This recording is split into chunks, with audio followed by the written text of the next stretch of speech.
तो ये ध्यान रखना, ये जो फंडा हमने सीखा था, ये पॉजिटिव चार्ज हो चाहे नेगेटिव चार्ज हो, ये सबके लिए ट्रू है। हम जनरली जो है motion of higher potential to lower potential जैसे सोच लेते हैं, वो मोशन होता है पॉजिटिव चार्ज का। नेगेटिव चार्ज के लिए lower potential to higher potential move करेगा charge. So as soon as you connect them with a conductor, इसका चार्ज 0 होगा, भले ही पहले पॉजिटिव चार्ज था, भले ये नेगेटिव चार्ज था। सर फिर से थोड़ा बोलिए, समझ नहीं। कौन सा, क्या पार्ट? वो जो मतलब कंडक्टर अगर हो, हाँ कंडक्टर मतलब नेगेटिव वाला क्या? नहीं सर पॉजिटिव वाला। पॉजिटिव वाला देखो, अगर मान लीजिए ये तो हमने लास्ट क्लास में पढ़ा था ना, 2 कंडक्टर्स रखे हुए हैं ऐसे, ये समझ में आ गया था ये कैसे कैलकुलेशन करना है? हाँ सर वो समझ में आ गया। वो जो आपने बोला कि वो नेगेटिव हो या पॉजिटिव हो, मतलब वो 0 हो जाएगा, तो हाँ वो कैसे हो? ठीक है, मान लो इस पर पॉजिटिव चार्ज है और बाहर कुछ भी चार्ज है, इट डजंट मैटर एक्चुअली, ठीक है, हम जो भी पढ़ने वाले हैं उसके लिए मैटर नहीं करता बाहर कितना चार्ज है। अंदर पॉजिटिव चार्ज है और आपने इसको कनेक्ट किया, अंदर अगर पॉजिटिव चार्ज है देन 100% ये हायर पोटेंशियल पर होगा, ये लोअर पोटेंशियल पे होगा, इररिस्पेक्टिव यहाँ पर चार्ज कितना है, 0 चार्ज है, नेगेटिव चार्ज है, पॉजिटिव चार्ज है, कुछ भी किसी भी चीज से फर्क नहीं पड़ेगा। ये अगर पॉजिटिवली चार्ज है तो ये हायर होगा 100%, कनेक्ट करोगे तो सारा चार्ज बाहर। और अगर ये नेगेटिव चार्ज है और फिर आपने ऐसे रखा तो वो लोअर पोटेंशियल पे होगा, तो ये लोअर पोटेंशियल पर होगा 100%। और अगर ठीक है, क्योंकि बिकॉज पोटेंशियल डिफरेंस जो है वो सिर्फ अंदर वाले चार्ज पे डिपेंड कर रहा है इक्वेशन से, कनेक्ट करोगे तो होना तो ऐसे चाहिए, मतलब पॉजिटिव चार्ज तो ऐसे जाएगा, लेकिन हमने जो स्टेटमेंट लिखा था कि जिससे कोई भी चार्ज हो सारा बाहर आ जाता है, वो ट्रू है, बिकॉज कुछ भी करके पॉजिटिव चार्ज इधर तो न्यूट्रलाइज करेगा इसको, which is same as saying कि नेगेटिव चार्ज बाहर आ गया। तो अल्टीमेटली अगर आपने कनेक्शन किया इस पर जो है फाइनल चार्ज 0 बचेगा, मतलब न्यूट्रल हो जाएगा, वो न्यूट्रल हो जाएगा। तो ऐसे सोचो पॉजिटिव चार्ज था तो भी बाहर आ गया, नेगेटिव चार्ज था वो भी बाहर आ गया।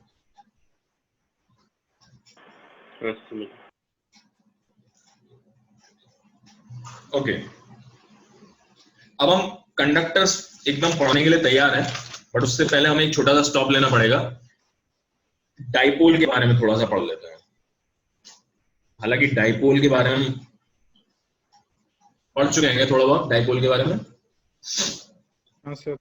इलेक्ट्रिक फील्ड थोड़ा सा मैंने बता दिया था ना डाइपोल का। Yes sir. ठीक है, वो स्टिल अभी भी सफिशिएंट नहीं है, हमें electric field at a general point भी लिखना है और हमें पोटेंशियल भी देखना है। अभी पोटेंशियल तो अभी पढ़ा ही नहीं था इसका, ठीक है।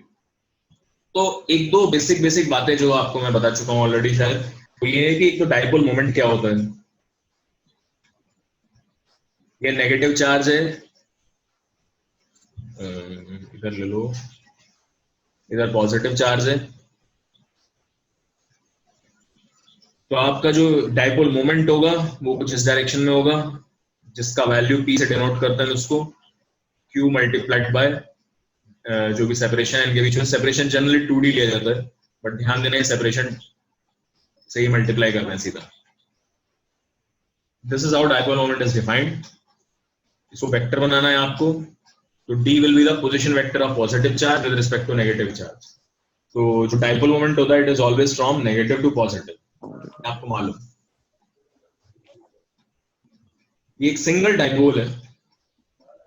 एंड आइडियल डाइपोल क्या होता है वो आपको पता होना चाहिए। आइडियल डाइपोल में ये separation will tend towards 0 and the charge will tend towards infinity, जो एकदम आइडियलिस्टिक डाइपोल्स हो।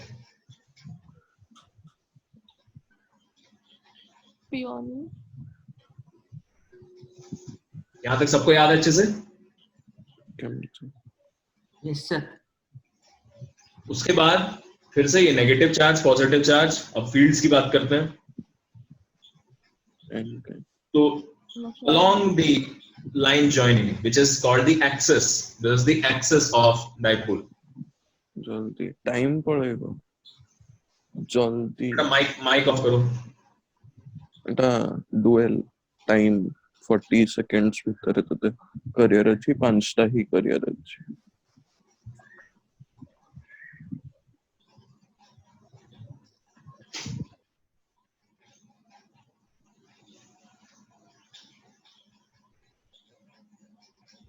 चलो ठीक है, electric field at axis will be कितना आया था ये बोलो,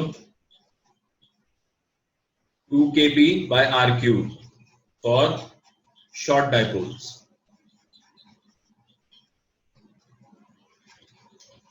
शॉर्ट डाइपोल के लिए इतना है। वेक्टर फॉर्म में लिखना है तो क्या आएगा, जिस डायरेक्शन में p होगा उसी डायरेक्शन में इलेक्ट्रिक फील्ड होगा इन वाले पॉइंट से। ध्यान दो अंदर जो ये रीजन है यहां पर इलेक्ट्रिक फील्ड ये नहीं होगा, इनसाइड वाले रीजन पर इलेक्ट्रिक फील्ड इतना नहीं होगा, उसके लिए आप अलग से कैलकुलेट कर लोगे, किसी भी पॉइंट पर मान के देख लेना, ठीक है। तो और ऐसे भी वहां पर अप्रोक्सीमेशन नहीं लगा सकते, ये बात समझो, इस फॉर्मूले से नहीं निकाल सकते आप। This is true only when r is much larger then d।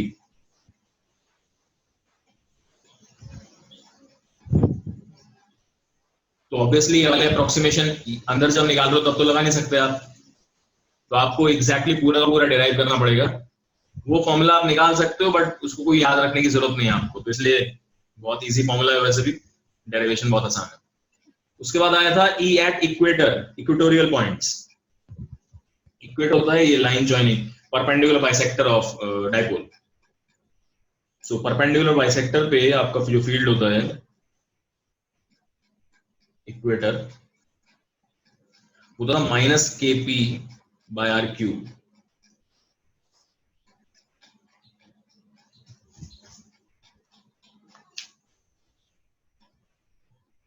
अब यहां से बात आती है कि मुझे जनरल पॉइंट पर निकालना है, तो क्या करें ये समझ लो बस। किसी भी जनरल पॉइंट पर अगर आपको डाइपोल निकालना है तो सेंटर से at an angle theta we have taken a point at a distance r। इस पॉइंट पर let's call it point p। इस पॉइंट p पर मेरे को फाइंड करना है यहां पर इलेक्ट्रिक फील्ड कितना होगा विद डायरेक्शन।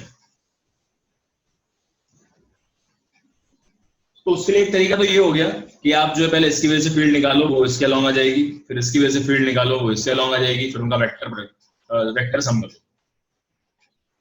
बट वो मेथड जो है ना थोड़ा सा लेंथी पड़ेगा, इसके लिए एक थोड़ा इजी मेथड भी है। अगेन ये वाला जो मेथड है तभी लगेगा when r is very far away, point p is very far away. उसमें होता क्या है, we will use the property that dipole moment is a vector. अगर ये वेक्टर क्वांटिटी है तो हम इसमें क्या कर सकते हैं, we can divide this single dipole into its components. एक कंपोनेंट लेंगे हम इस लाइन के along, let's call it OP, OP के अलोंग, और दूसरा कंपोनेंट लेंगे हम OP के perpendicular. So component of P along OP और दूसरा लेंगे component of P perpendicular to OP। तो along वाला कौन सा कितना आएगा कंपोनेंट बेटा, P पैरेलल बोल रहा हूं मैं इसको, ये वैल्यू कितनी आएगी, P vector cos theta. Correct, P cos theta. ठीक है, मैग्नीट्यूड ले लेते हैं अभी, बस डायरेक्शन वगैरह देखेंगे बाद में। तो हमारे पास अगर एक डाइपोल ऐसे रखा हुआ है, उसकी पोजीशन यही होगी, ऊपर ही रखा है वो, इसके अलोंग रखा हुआ है, तो ये वाला पॉइंट तो उसके एक्सेस पर आ गया, और अगर उसके एक्सेस पर आ गया तो ये वाला फॉर्मूले से रख दूंगा मैं उसको। सो और उसका डायरेक्शन भी क्या होगा, उसका डायरेक्शन भी P के अलोंग होगा, यानी कि इसके अलोंग आएगा। So this will be the E electric field due to the parallel component of dipole. उसका वैल्यू कितना आ रहा है, 2kp cos theta divided by r cube। Similarly, next है component of P perpendicular to OP। जिसका value कितना होगा P sin theta, और उसकी वजह से इलेक्ट्रिक फील्ड E परपेंडिकुलर होगी। अब मैं सिर्फ मैग्नीट्यूड लिख रहा हूं, उसका मैग्नीट्यूड आएगा KP sin theta by R cube. अब बस आपको ये सोचना है कि दूसरा वाला कंपोनेंट जो था वो इसके अलाउंग था, परपेंडिकुलर वाला वो ऐसे है, उसमें पॉजिटिव चार्ज इधर आएगा, नेगेटिव इधर आएगा, यानी डाइपोल मोमेंट का डायरेक्शन ये रहेगा इस वाले का। आप उसके इक्वेटर वाले पॉइंट पर हो, तो इसलिए हमने इक्वेटर वाली डायरेक्शन लगाई है, इक्वेटर वाली इक्वेशन लगाई है। साथ में डायरेक्शन कैसे सोचें, तो ये डाइपोल मोमेंट है, उससे ऑपोजिट आता है, दैट मींस ऑपोजिट आएगा इधर की तरफ, this will be E perpendicular.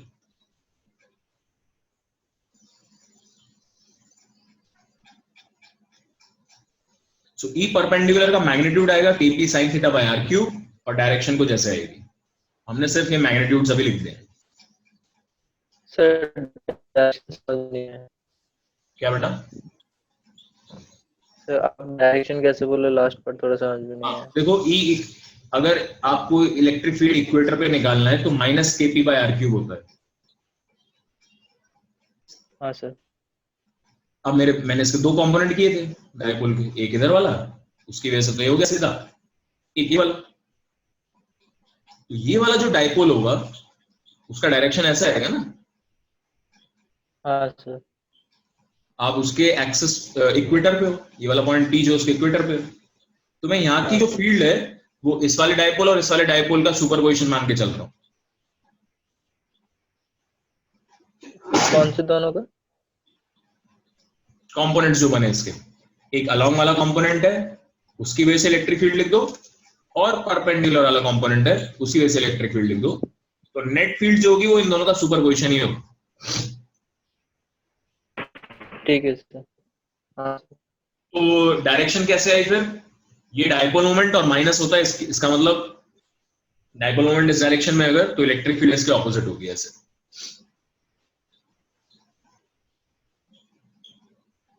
ठीक है, ये वाला फॉर्मूला देख लो ध्यान से। This point is at axis of this component and at equator or equatorial line of this component. तो ठीक है, थोड़ा सा देखोगे आ जाएगा समझ में। अब मुझे बताओ नेट फील्ड कितना आएगा।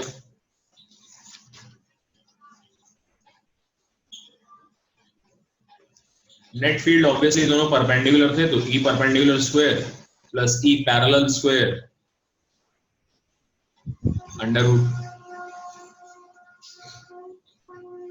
क्या है कि मेरे ख्याल से KP बाय R क्यूब तो कॉमन ही आ जाएगा, और एक जगह साइन बचा, एक जगह 2 cos बचा, तो हो जाएगा 4 cos square theta plus sin square theta root. This will give you KP by R cube 1 + 3 cos square theta.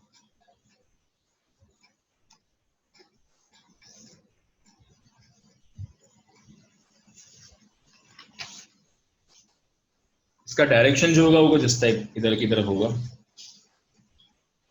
बीच में कहीं आएगा, इस पॉइंट पर फील्ड ऐसे है।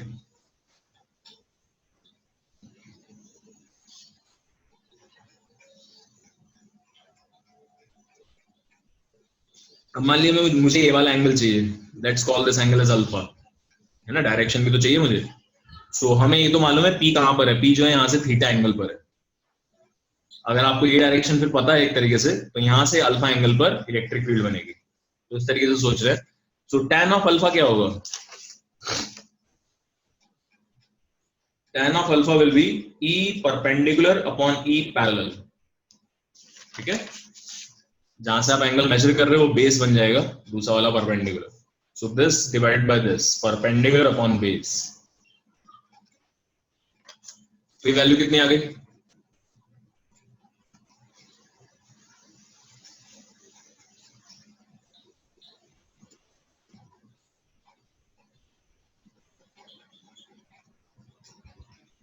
सब कैंसिल हो जाएंगे, बस ये बचेगा KP by R cube cancel हो जाएगा, ये बचेगा It will be equal to tan theta upon 2.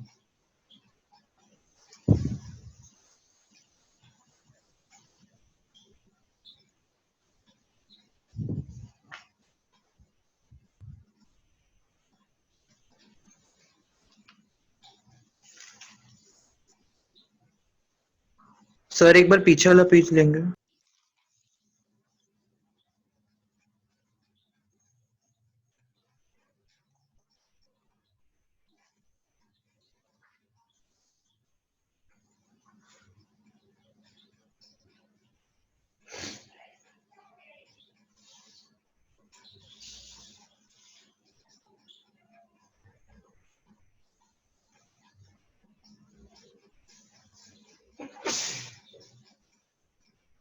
हाँ सर हो गया। ओके, सर ये शॉर्ट डाइपोल का मतलब क्या मीनिंग है शॉर्ट का? शॉर्ट डाइपोल का मीनिंग मतलब ऐसे तो obviously it will depend upon R. ठीक है, अगर आपका distance where you are finding the electric field और anything is much larger than the distance between the electric charge or poles, then it will be called a short dipole. तो generally क्या होता है, आपके शॉर्ट डाइपोल ही होते हैं ना।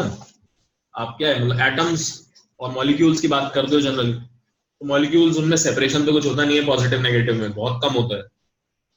और आप उसका इफेक्ट अगर दूसरे मॉलिक्यूल पे भी देख रहे हो तो वो डिस्टेंसेस भी बहुत ज्यादा होते हैं, ध्यान रखना ये बात। Yes sir. ठीक है, तो दो मॉलिक्यूल्स के बीच में इंटरेक्शन जब आप लगा रहे हो तो it will be given by the dipole dipole interaction. उसका एक टर्म होता है डाइपोल डाइपोल इंटरेक्शन, वो भी हम पढ़ेंगे कितना वैल्यू आता है क्या होता है। तो दो डाइपोल के बीच में जो सेपरेशन है ना, इन जनरल अगर आप देखो किसी भी मटेरियल में, वो डाइपोल का जो खुद का साइज है उससे कहीं ज्यादा होता है हमेशा। और उन्हीं को फिर हम इसलिए शॉर्ट डाइपोल बोल देते हैं, because we can apply this approximation. आप एक तरीके से बोल लो अगर ये अप्रोक्सीमेशन काम कर रहा है, विच मीन्स अगर ये ट्रू है तो वो शॉर्ट डाइपोल है।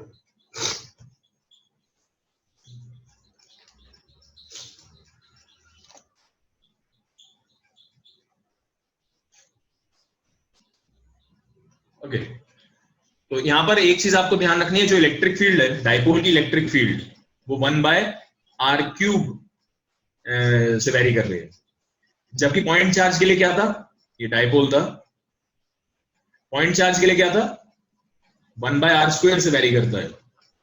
So this can be termed as monopole.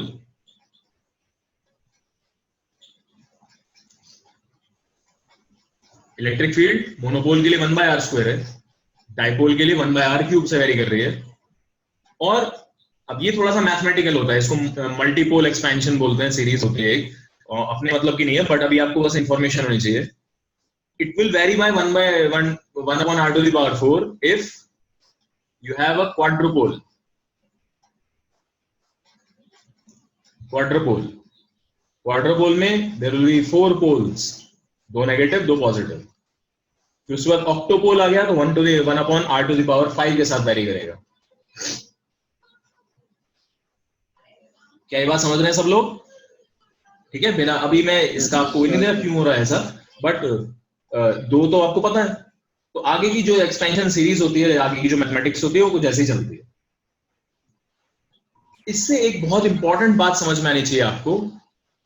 Due to this reason electrostatic force are short ranged compare to gravitational force. दोबारा सुन लो statement, electrostatic force are short ranged compared to gravitational force.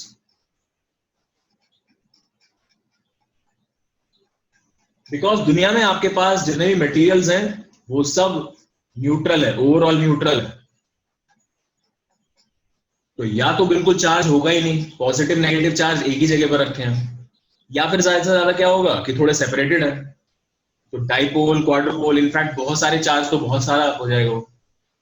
तो इसीलिए होता क्या है, जितने ज्यादा आपके पास ये पोल बढ़ते चले जाएंगे, और अगर आप कोई नॉर्मल या कोई भी अगर नॉर्मल साइज कोई भी ऑब्जेक्ट लेते हो उसमें तो पता नहीं कितने ही होंगे, 10⁻23 ऑर्डर के उसमें ये होंगे, पोल्स होंगे। तो बाहर आते ही आपका उससे मतलब जैसे ही आप बाहर आते हो, अगर ये न्यूट्रल है, there will be no effect, आपको कोई इलेक्ट्रोस्टैटिक फील्ड दिखाई नहीं देगी। क्या ये बात समझ पा रहे बेटा क्या बोल रहा हूं मैं? Yes yes sir. Yes sir. ठीक है, तो देखो एक चीज ये भी समझो आप, dipole ultimately it is a overall तो ये न्यूट्रल सिस्टम है डाइपोल तो,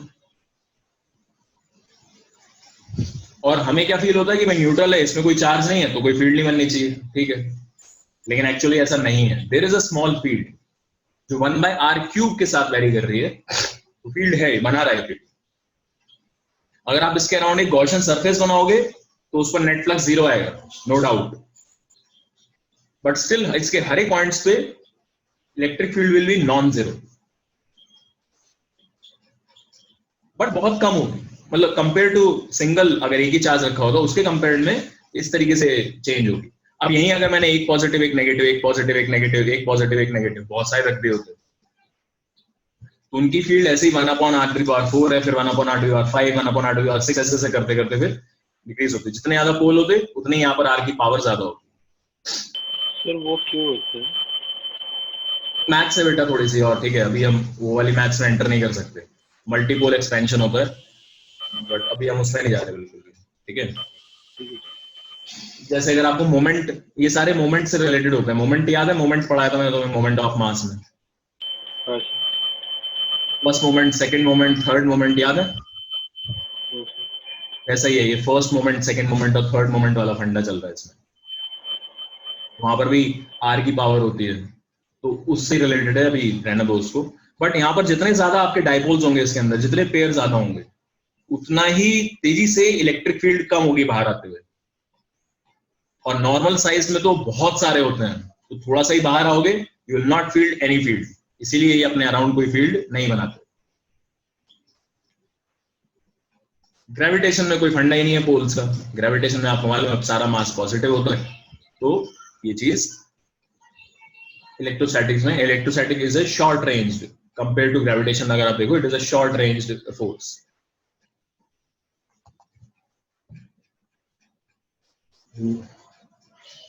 ओके, ये कहानी हुई आपकी electric field due to dipole की। अभी हम साथ के साथ ही इसमें पोटेंशियल पढ़ लेते हैं, पोटेंशियल ड्यू टू डाइपोल।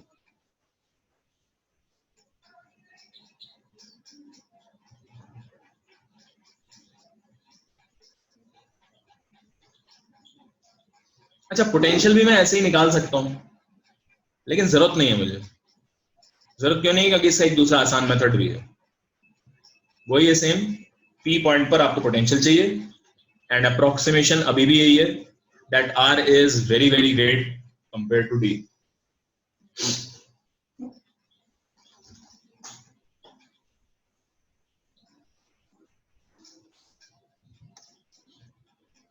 इसमें क्या करें देखो, इसमें आप लो ना डायरेक्टली इसकी वजह से पोटेंशियल लिख दो और इसकी वजह से पोटेंशियल लिख दो, क्योंकि आप इन दोनों का पोटेंशियल लिखोगे तो सीधा बस ऐड ही करना है। इलेक्ट्रिक फील्ड की तरह कोई डायरेक्शन वगैरह तो देखी नहीं है कुछ भी इसमें। सो आप बस पोटेंशियल लिखो इसकी वजह से, इसकी वजह से, एंड ऐड। तो देखो भाई क्या करना होगा इसमें, आपको ये आर पता है, ये वाला बीच वाला, ये वाला निकालना है मुझे, डिस्टेंस ये निकालना है, एंड हमने जो सेपरेशन लिया है इन दोनों के बीच में, दैट सेपरेशन इज, ये सेपरेशन कितना लिया था हमने? डी लिया है, 2D लिया है अभी तक? 2D लिया था। अच्छा 2D लिया है। 2D। सर अगर R बहुत ज्यादा होगा तो फिर मतलब वो तो ज्यादा चेंज नहीं करेगा ना? ओके सही है, लेकिन अगर R + 2D है और R + D है, ये तो कोई बात नहीं, दोनों R के बराबर हो जाएंगे, लेकिन ध्यान दो R/D एंड R/2D में बहुत डिफरेंस है, ठीक है ना? तो अगर कहीं पर ऐसे टर्म्स आ रहे हैं, देन यू कैन नॉट से कि हाँ D और 2D सेम ले लो, कोई फर्क क्या पड़ेगा R के कंपैरिजन में। सो ये थोड़ा सा मैथमेटिकली थोड़ा क्लियर रखो इस चीज को, ये वाली चीज तो ट्रू है, इसमें तो कोई फर्क नहीं पड़ने वाला, बट अगर ऐसा कहीं टर्म आ जाएगा इसमें अंदर तो बहुत फर्क रेशियो में तो फर्क आएगा। ओके एनीवे करो इसको यार, इसमें कुछ नहीं, अभी मैथ्स लगानी है आपको, ये डी मालूम है, आर मालूम है, डिस्टेंस निकाल सकते हो आप आराम से, ठीक है। थीटा इनके बीच में एंगल, तो कितना आता है ये डिस्टेंस, इसको x1 मान लेता हूँ, इसको x2, x1 का square will be equal to r square plus d square minus 2rd cos theta. बोलो भाई समझ आता है? Yes sir. ठीक है ना, और x2 में शायद प्लस आ जाएगा फिर, r square plus d square plus 2rd cos theta. ये जरा देख के बताओ ये सही है क्या दोनों?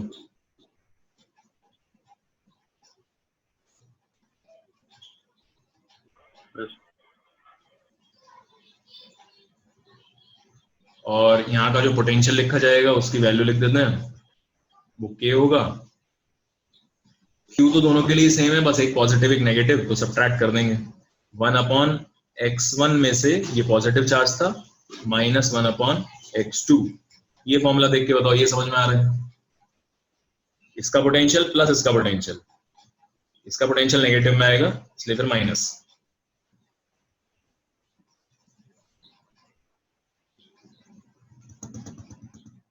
ऑलराइट ठीक है, तो हो गया ये बस। अब इसमें अब मैं क्या करूं आगे, देखो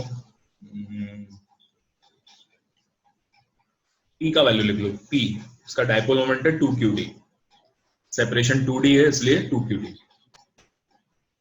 अब ना मुझे यहाँ पर x1 x2 की वैल्यू रखनी है, तो अप्रोक्सीमेशन लगा दो ये वाला, उसमें डी स्क्वायर गायब हो जाएंगे, डी स्क्वायर की मुझे कोई रिक्वायरमेंट नहीं है।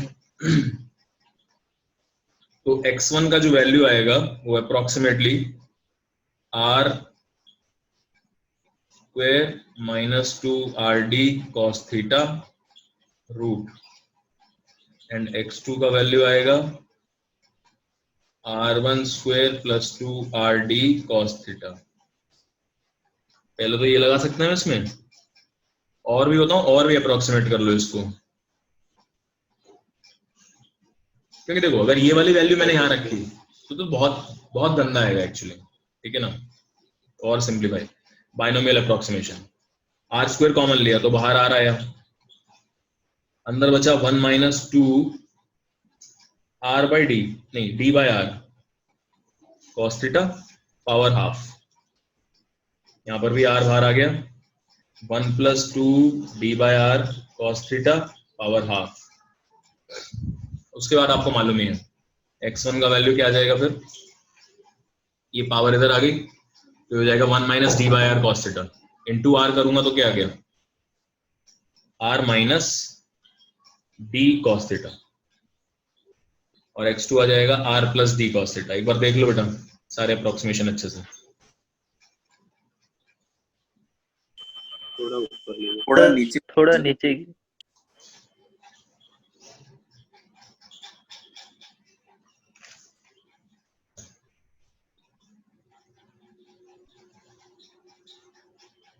बाइनोमियल वाला ध्यान से देख लेना कैसा लगाया।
अच्छा अभी हमें ना ये वाली वैल्यूज, ये क्लियर हो गया यहाँ तक? Yes sir.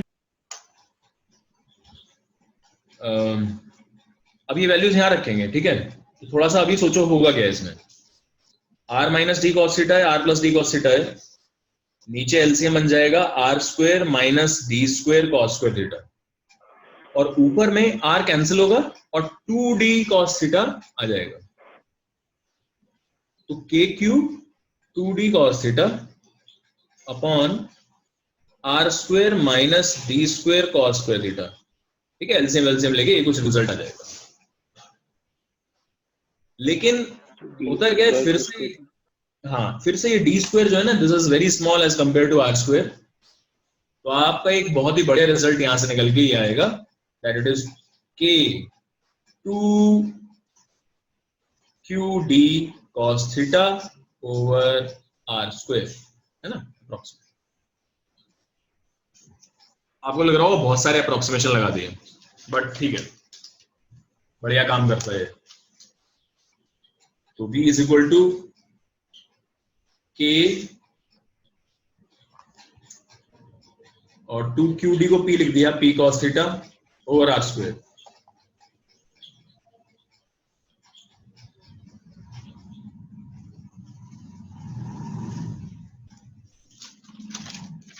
देख लो, खुद से कर लो इसको थोड़ा सा। qd को ये हो गया p cos theta by r square.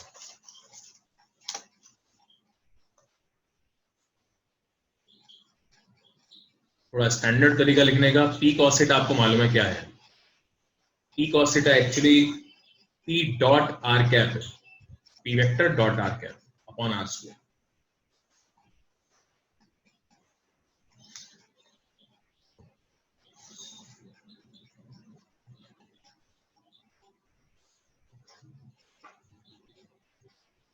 Clear हुआ?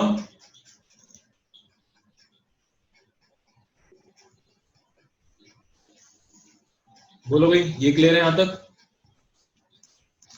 हाँ सर। हाँ सर। ठीक है, अब इलेक्ट्रिक फील्ड 1/r³ के साथ वैरी कर रही थी,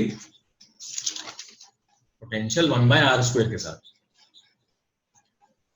अच्छा, मेरे को इसमें ना 3 बार अप्रोक्सीमेशन लगाना पड़ा। अगर आप सोचो, एक्चुअल में 3 बार अप्रोक्सीमेशन लगाना पड़ा। पहले तो d स्क्वायर हटाया मैंने, फिर ये बाइनोमियल लगाया, फिर वापस यहाँ भी ये काम करना पड़ा। हम इससे बच सकते थे, डायरेक्टली ये वाला रिजल्ट आ सकता था एक अप्रोक्सीमेशन से या 2 अप्रोक्सीमेशन से। instead of finding x1, आप सीधा 1/x1 पे ही अप्रोक्सीमेशन लगाते थे। मतलब क्या कह रहा हूं मैं, कि इसको 1 करके लिख लो ऐसे। ठीक है, इसको अगर 1 करके लिख लिया मैंने, अब नीचे से आप इसमें r² कॉमन लो, तो ये सिचुएशन बनेगी ऐसे, ये रेसिप्रोकल हो जाएगा। तो 1/x1 will be equal to 1/r, और नीचे से ही आ गया। इसको अब ऊपर ले जाओ, इसको अब ऊपर ले जाओ, तो 1/r तो आ ही गया ये, और ये ऊपर जाकर हो जाएगा 1 - 2d/r cos थीटा की पावर -½ अब इसमें अप्रोक्सीमेशन लगा दो बाइनोमियल वाला बस। अभी यहां से यहां तक तो कुछ नहीं करा हमने, अब एक बार अप्रोक्सीमेशन लगा रहे हैं, वो आ जाएगा 1 + d/r cos थीटा। ठीक है, सिमिलरली 1/x2 का वैल्यू आ जाएगा 1/r 1 - d/r cos थीटा। और अब आगे और कोई अप्रोक्सीमेशन की जरूरत नहीं है आपको, तो 2 में ही काम हो गया इसमें। एक बार ये लगाया, d² हटाया, और एक बार ये। अब आप सीधा ये वैल्यूज 1/x1 और 1/x2 की वैल्यूज यहां डालोगे, तो सीधे सीधे ये दोनों चीजें कैंसिल होंगी, 1 कैंसिल होगा और ये दोनों चीजें ऐड हो जाएंगी। ये 2 नहीं है, 2 तो रहेगा उसके बाद। हाँ, फिर ये वाला टर्म जो है वो ऐड हो जाएगा और 1 जो है वो कैंसिल हो जाएगा। तो आपको डायरेक्टली ये रिजल्ट मिल जाएगा बेटा। मैं बता देता हूँ क्या बोल रहा हूँ मैं।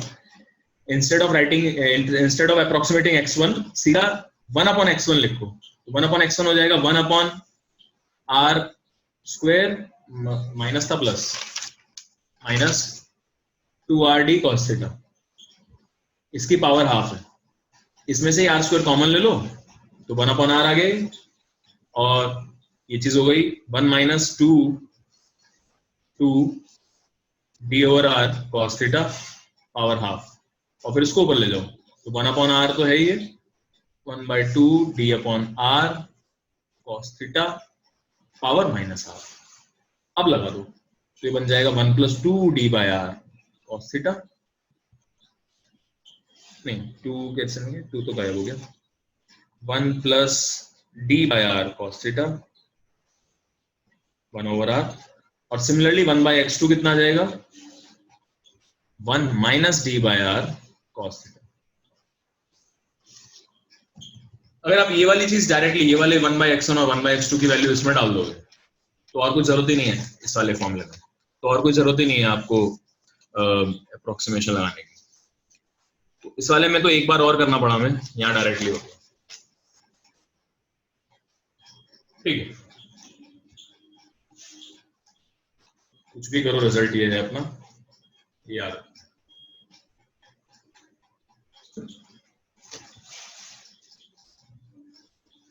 नेक्स्ट है डाइपोल इन यूनिफॉर्म फील्ड।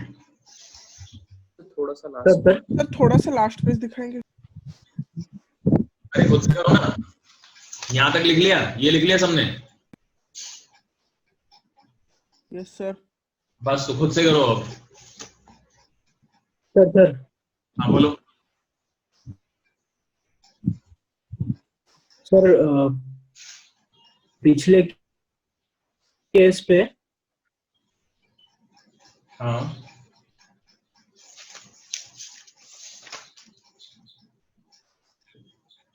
क्या पीछे भेज दो? ये वाला काम अपने आप कर लो, ये आपने मेरे समझ देखो बार बार, ये मैथमेटिक्स है नॉर्मली, इसको खुद से करो। बाइनोमियल अप्रोक्सीमेशंस लगा रहे हैं इसमें, और कुछ नहीं कर रहे हैं। बिना अप्रोक्सीमेशन लगा के वो बोल रहा है क्या? बिना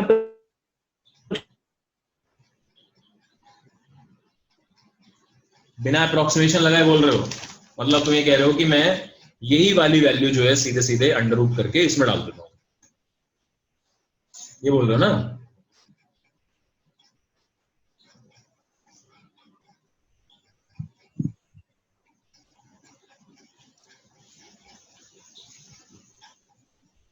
श्रीनाथ, उसकी आवाज गायब हो गई। अच्छा ठीक है, देखो इसके और भी मेथड होता है। पोलर कोऑर्डिनेट्स में अगर आप करोगे तो ये आंसर और भी अच्छे से जल्दी आ जाता है, बट हम अभी जो है उसमें नहीं जा रहे, पोलर कोऑर्डिनेट्स में अभी नहीं जा रहे, इसमें बाद में टाइम मिलेगा तो करें। पोलर कोऑर्डिनेट सिस्टम से अगर आप इसका पोटेंशियल वगैरह निकालने की कोशिश करोगे तो जल्दी आंसर आ जाएगा, कम अप्रोक्सीमेशन लगानी पड़ेगी। बट उसके लिए आपको अच्छे से पहले सीखना पड़ेगा इसमें कि थीटा के रिस्पेक्ट में कैसे चेंज हो रहा है, थीटा के रिस्पेक्ट में कैसे चेंज हो रहा है इलेक्ट्रिक फील्ड पोटेंशियल, और आर के रिस्पेक्ट में कैसे चेंज हो रहा है, वो सब आपको फिर सीखने पड़ेगा। तो अभी हम उसमें नहीं जा रहे, बिल्कुल leave it. Important dipole in uniform field जब आप रखते हो तो क्या क्या कहानी रहेगी। देखो पहला आएगा इसमें फोर्स कितना लगेगा,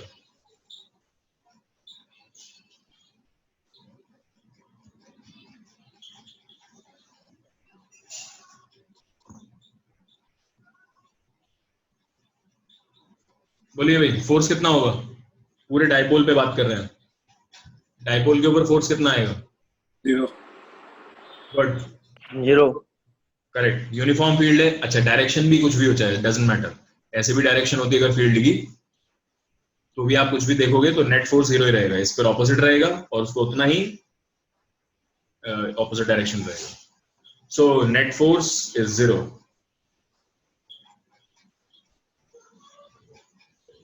यूनिफॉर्म फील्ड के अंदर। What about net torque? 2 times लग जाएगा KP। तो टॉर्क निकालने के लिए क्या करेंगे? मान लीजिए आपका ये इलेक्ट्रिक फील्ड था और आपने यहां नेगेटिव यहां पॉजिटिव रखा,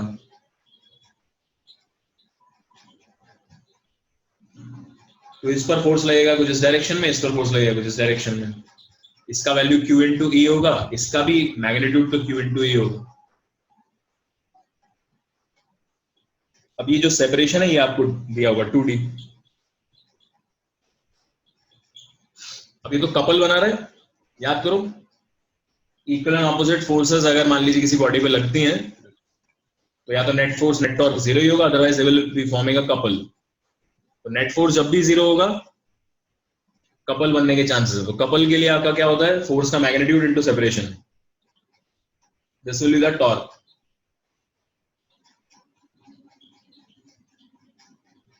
अब मुझे टॉर्क, अच्छा इसको मैं ये भी लिख सकता हूं फिर, Q 2Q into D, 2Q into D will be P, dipole moment into E। तो ये तो आ गया इसका, सिर्फ अभी हमें पता लगा है ओनली द मैग्नीट्यूड। डायरेक्शन क्या है सोचें, डायरेक्शन के लिए देखो कि अगर आपने ऐसे रखा तो टॉर्क किस डायरेक्शन में आ रहा है, इसका टेंडेंसी ऐसे घूमने का रहेगा, ऐसे घूमेगा, यानी कि टॉर्क आएगा नीचे की तरफ, डाउनवर्ड। ठीक है, ऐसे घूम रहा है ये क्लॉकवाइज, मतलब घुमाएगा टॉर्क इसको, तो डाउनवर्ड आ रहा है। अब ये दोनों ही वेक्टर्स हैं, इनका मैं क्या प्रोडक्ट करूं या किस तरीके से इनको मल्टीप्लाई करूं कि डाउनवर्ड डायरेक्शन में आ जाए टॉर्क।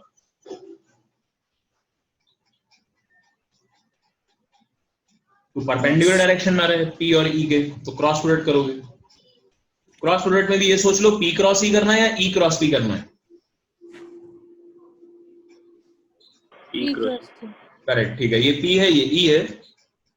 P और E को अगर आप डायरेक्टली क्रॉस करोगे तो ही डाउनवर्ड डायरेक्शन में ऐसे आ जाएगा। So this is your correct formula, torque will be equal to P cross E।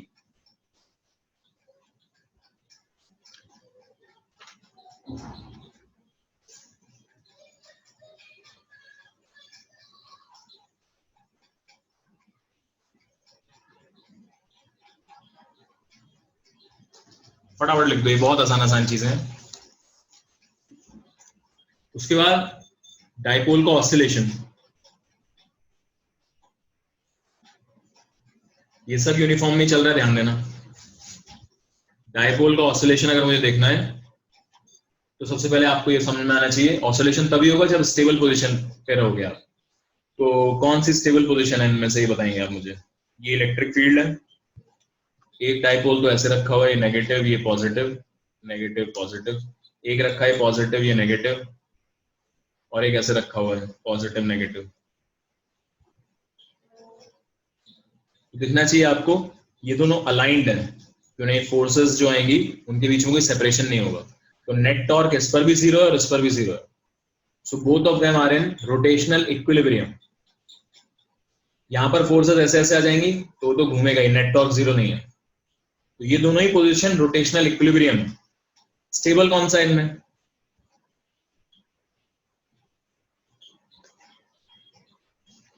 Second वाला। ये स्टेबल है, फर्स्ट वाला। ये स्टेबल है, सर सेकंड वाला। अच्छा सेकंड वाले में फोर्सेस का डायरेक्शन क्या होगा, ये पॉजिटिव, रुक जाओ, ये नेगेटिव, इस पर फोर्स ऐसे लगेगा, इस पर फोर्स ऐसे लगेगा। तो तुम किसी ऑब्जेक्ट को जो है ऐसे करके पकड़े हो, ऐसे फोर्स लगा के, थोड़ा सा भी अगर टर्न हुआ तो घूम जाएगा वो, अगर थोड़ा सा भी इधर उधर गया तो, समझ रहे हो। तो ऐसे फोर्स लगी हुई है, थोड़ा सा भी टर्न हुआ, सेपरेशन आया दोनों के बीच में, तो घूम जाएगा। So this is not stable, this is unstable. Stable वाला कैसे होगा, अगर यहाँ नेगेटिव होता है यहाँ पॉजिटिव होता है, इस पर फोर्स ऐसे और इस पे ऐसे, ये स्टेबल है, दोनों तरफ से खींच के रखा हुआ है आपने। तो अगर थोड़ा बहुत टर्न होगा तो वापस से घुमा के इसी पोजीशन पे ले आएगा। So this is the stable equilibrium, this is the unstable equilibrium. और ये वाला तो कुछ भी नहीं है, मतलब इक्विलिब्रियम ही नहीं है।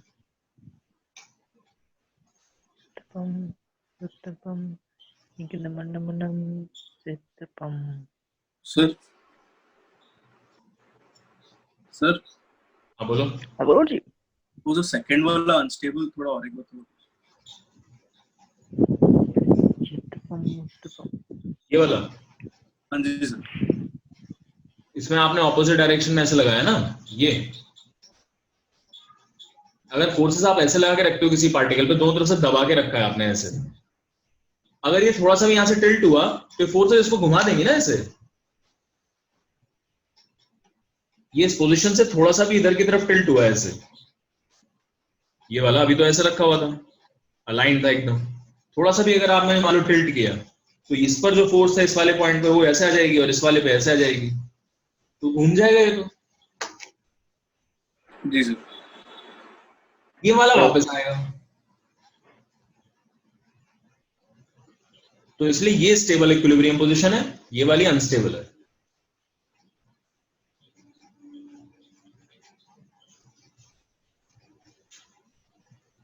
बताइए भाई, ठीक है?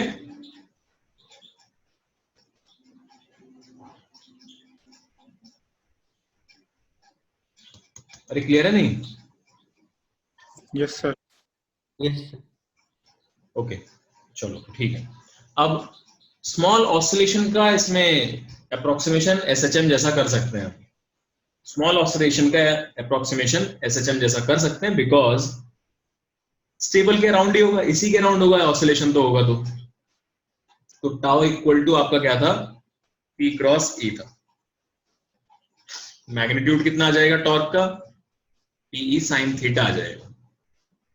वेयर थीटा इज कि आपने अपनी इस वाली पोजीशन से, this is the electric field, और यहां से थोड़ा सा इसको ऐसे टिल्ट कराया डायपोल को, यहाँ पॉजिटिव है, इधर नेगेटिव है, तो थोड़ा सा टिल्ट कराया तो इतना टॉर्क लगेगा इस पे। If this angle is very small, theta is small, तो आप टॉर्क को लिख सकते हो approximately PE theta, and it will be a restoring torque. Negative direction में आया था ना, नीचे की तरफ आया था, तो नेगेटिव मान के भी बोल सकते हो, अदरवाइज ये भी सोच लो रिस्टोरिंग है। इस टॉर्क को आई अल्फा लिख दो, अल्फा का वैल्यू निकाल लो,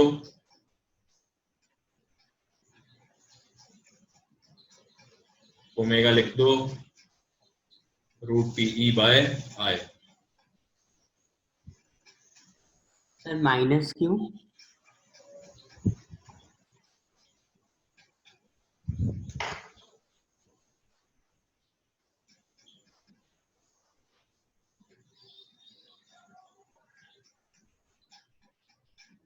सर हाँ बेटा बोलो। वो माइनस साइन क्यों? माइनस साइन, देखो माइनस साइन क्यों है? मैंने इसको टर्न तो इधर कराया, इधर की तरफ, तो एंगल रोटेटेड जो है वो ऐसे आ रहा है क्लॉकवाइज ऊपर की तरफ, पॉजिटिव एंगल, टर्न पॉजिटिव। अब मुझे बताओ टॉर्क किधर आया इस पे? अगर मैंने यहाँ पर टर्न किया हुआ इसको भी, तो टॉर्क किधर की तरफ है? डाउनवर्ड्स। यस, पी इधर है, पी, दिस इज पी, इसके अलोंग पी है, और ये ई है, तो पी क्रॉस ई करना है आपको। पी क्रॉस ई का डायरेक्शन नीचे आ रहा है, तो थीटा के ऑपोजिट आ रहा है ना। सर डायरेक्शन दिखाने के लिए साइन है। हाँ बेटा, सर डायरेक्शन वो है, और रिस्टोरिंग बनेगा, ये भी मतलब रिप्रेजेंट कर रहा है ये रिस्टोरिंग जैसा टॉर्क है, वापस लेके आ रहा है। हाँ, और कौन बोल रहा था बताओ? सर वो जो आई है हाँ मोमेंट, वो हाँ, कौन से एक्सेस के अबाउट या किसी भी एक्सेस के अबाउट लेने से भी चलेगा? हाँ वो ना, वो इसके ओके, ये किसी भी एक्सेस के अबाउट आप ले सकते हो, जिस एक्सेस अगर फिक्स है इसमें ना एक्सेस, अगर आपने मान लो फिक्स कर दिया इसको जानबूझ के कि मैं तो यार इसके अबाउट घुमाऊंगा, इसे फिक्स कर दिया, तो आपको आई इसके अबाउट ले सकते हो आप, कोई प्रॉब्लम नहीं। अगर फ्री है तो सेंटर के अबाउट ही लेना पड़ेगा आई, क्योंकि सेंटर के अबाउट ही घूमेगा ये। मतलब डी के अबाउट, एट पॉइंट डी के अबाउट, मतलब डिस्टेंस अगर बीच में 2d है तो डी के अबाउट लेना है। हाँ हाँ हाँ, मतलब वही सेंटर जो भी है इसका, सेंटर के अबाउट। अगर ये फ्री टू रोटेट है, मतलब फ्री टू मूव है, किसी भी कहीं से भी फिक्स नहीं है, तो सेंटर ऑफ मास के अबाउट ही आई लिखना पड़ेगा। लेकिन अगर आपने कहीं से फिक्स कर दिया, मान लो यहाँ से फिक्स कर दिया मैंने इसको, तो उसी के अबाउट लेना, तो फिर उसी के अबाउट ही लेना पड़ेगा मुझे। अच्छा, यहां पर मुझे बता सकते हो टॉर्क किस पॉइंट के अबाउट आया है? ये याद है किसी को?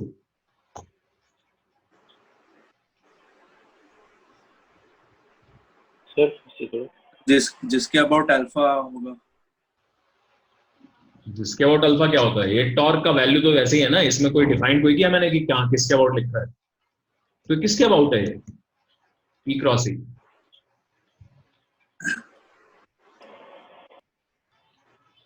सेंटर के अबाउट। कोई और आंसर देना चाहता है? Axis of rotation. तो यहाँ पर डिफाइन करना चाहिए कि एक्सिस ऑफ रोटेशन क्या है।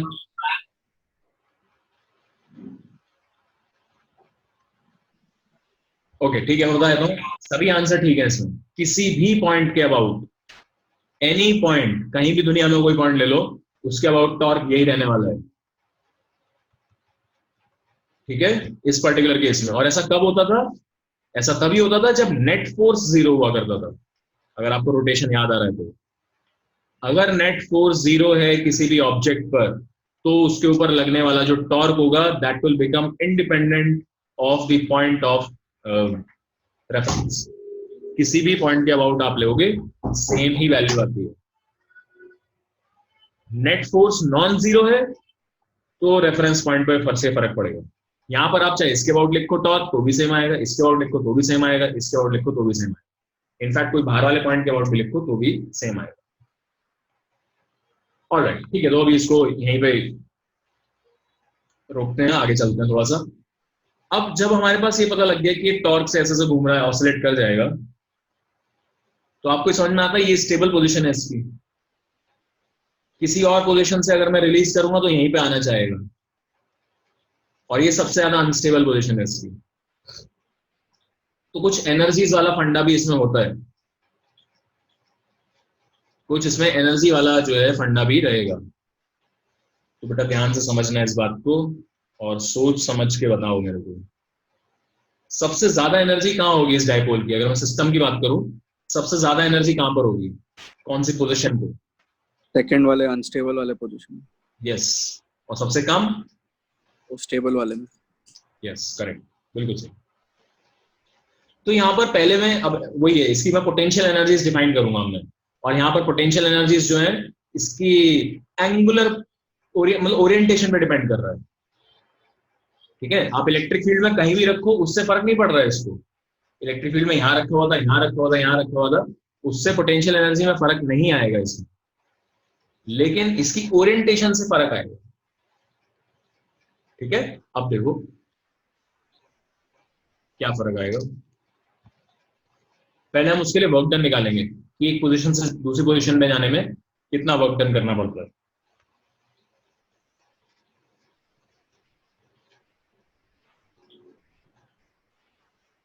तो सबसे ज्यादा स्टेबल पोजीशन ले लेते हैं, मान लो ये वाली, या फिर ऐसे ले लो, ये तो हो गई इलेक्ट्रिक फील्ड। इनिशियल पोजीशन ये थी θ1 पे, और यहां से घुमा के मैंने इसको θ2 पर कर दिया ऐसा लिखते हैं, ठीक है। ये डायपोल है, पहले θ1 पोजीशन पे था इलेक्ट्रिक फील्ड से, और उसके बाद मैंने इसको घुमा के फाइनली वाली पोजीशन पे कर दिया। तो मुझे यहां से यहां तक घुमाने में सॉरी कितना वर्क डन करना पड़ेगा ये देखना है। तो work done by the external force सोच रहे हैं यहां पर,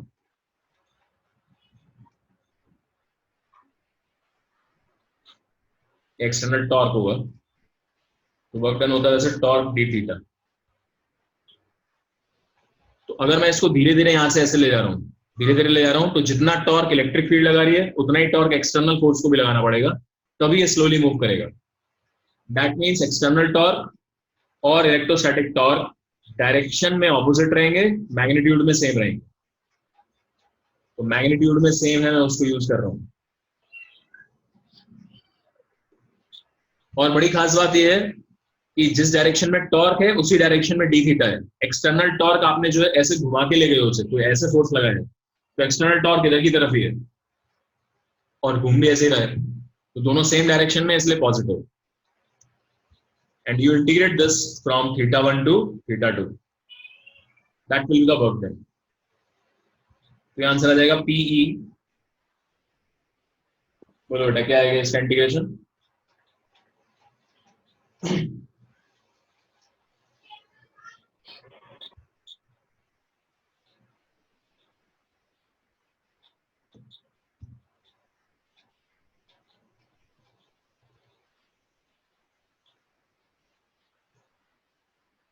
यहां तो कोई प्रॉब्लम किसी को?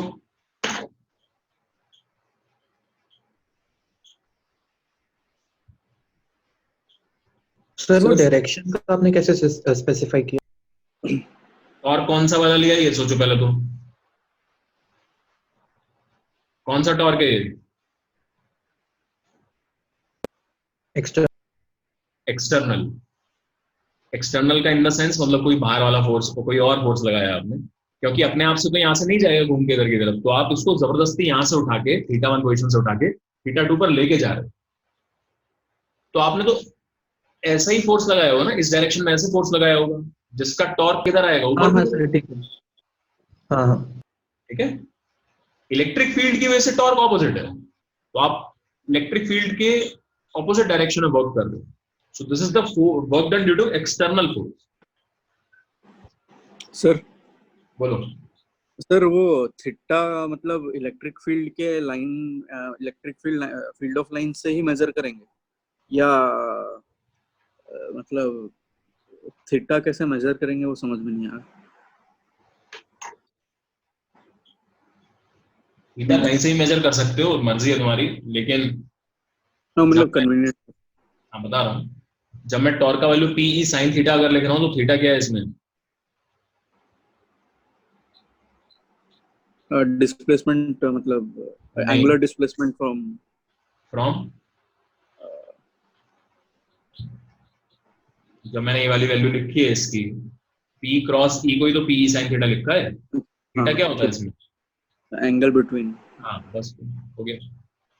अगर मुझे टॉर्क को ऐसे लिखना है तो थीटा यही वाला लेना पड़ेगा, इलेक्ट्रिक फील्ड से कितना एंगल। जी जी जी जी ठीक है, चलो तो ये हो गया।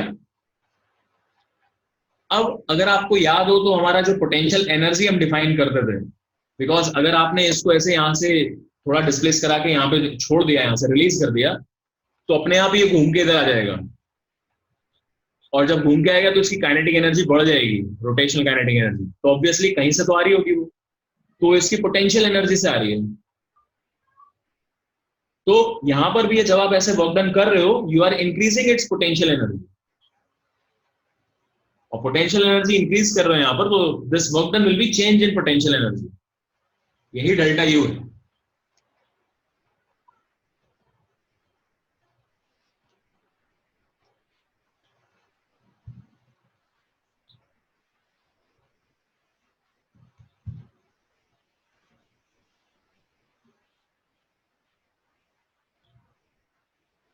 और अब ध्यान से, if I want to define U at an angle theta, तो मुझे पहले ये डिफाइन करना पड़ेगा कि कौन से एंगल पर आप इसको जीरो लो, मुझे अपना जीरो पोजीशन डिफाइन करना पड़ेगा।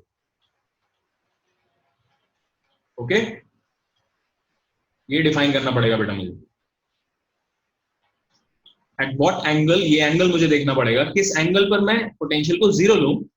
डिफरेंस तो मुझे पता लग गया दो एंगल के बीच में, अब अगर मुझे आपने ये बता दिया किस एंगल पर जीरो ले रहे हो, तो आपका ये काम हो जाएगा, ये पता लग जाएगा, मतलब you will get the formula for you.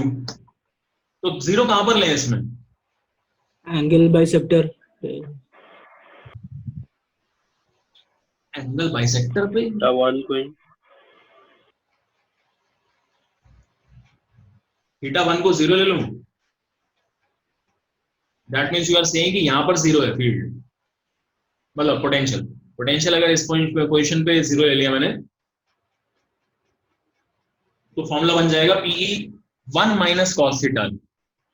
Sir θ1 equal to θ2, तो वो θ1 इक्वल, बेटा क्वेश्चन समझो पहले, ये है आपका potential difference between two angles, two positions.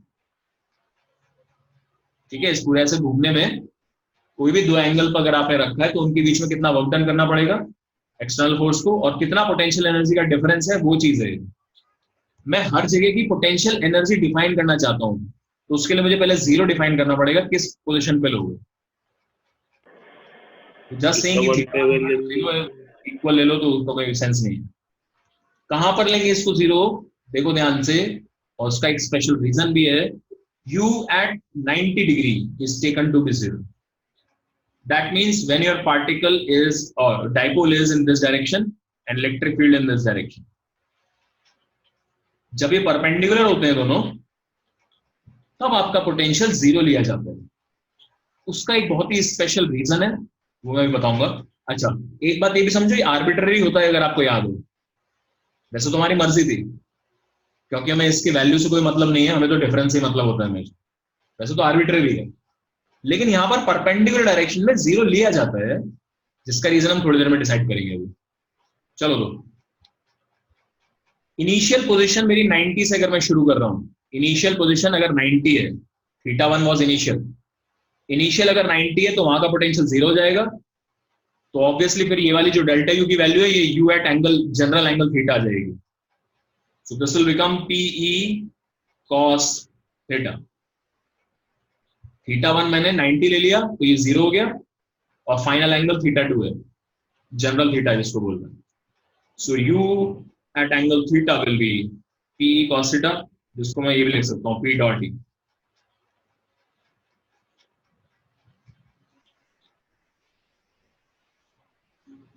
So u at 90 degree is 0. इस पोजीशन पर पोटेंशियल एनर्जी 0।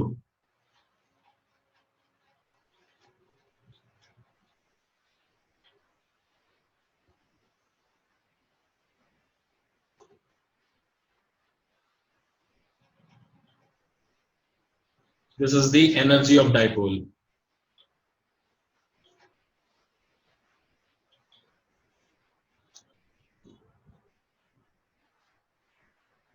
अब मुझे बताओ किसी को भी डाउट है कि हमने यहां पर क्या किया है? अगर है तो पूछो।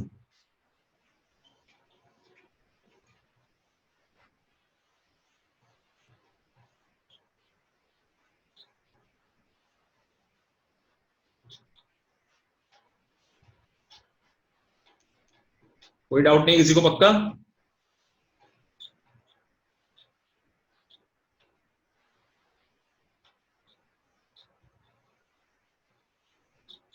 क्या क्लियर नहीं हुआ क्या ये वाला? बोलो भाई। सर पर वो 90 वाला समझ में नहीं आया।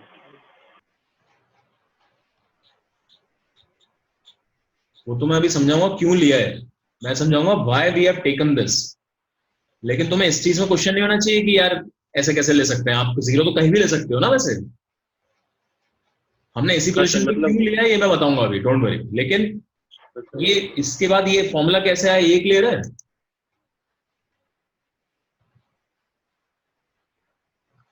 बेटा देखो यहां तक देखो, पहले तो यहां तक तो हमने सिंपली इसको कैलकुलेट किया था। Work done by external force जो भी होता है वो आपका डेल्टा यू होता है, तो ऐसे करके याद है। यहां तक तो कोई प्रॉब्लम होनी नहीं चाहिए। अब इनिशियल एंगल आपका थीटा 1 था, फाइनल एंगल थीटा 2 था, उनके बीच में ये पोटेंशियल एनर्जी का चेंज है। अगर आपने इनिशियल पॉइंट पर u0 ले लिया, इनिशियल पॉइंट पर u0 ले लिया, तो potential energy and final energy will be same thing. Change in potential energy and final potential energy, जो उस पॉइंट पर पोटेंशियल एनर्जी, वो एक ही चीज हो जाएगी ना। Delta U is you final minus you initial. अगर मैंने ये चीज को 0 मान लिया कहीं पर, तो जो भी आपका डेल्टा यू का वैल्यू है वही आपका यू फाइनल हो जाएगा।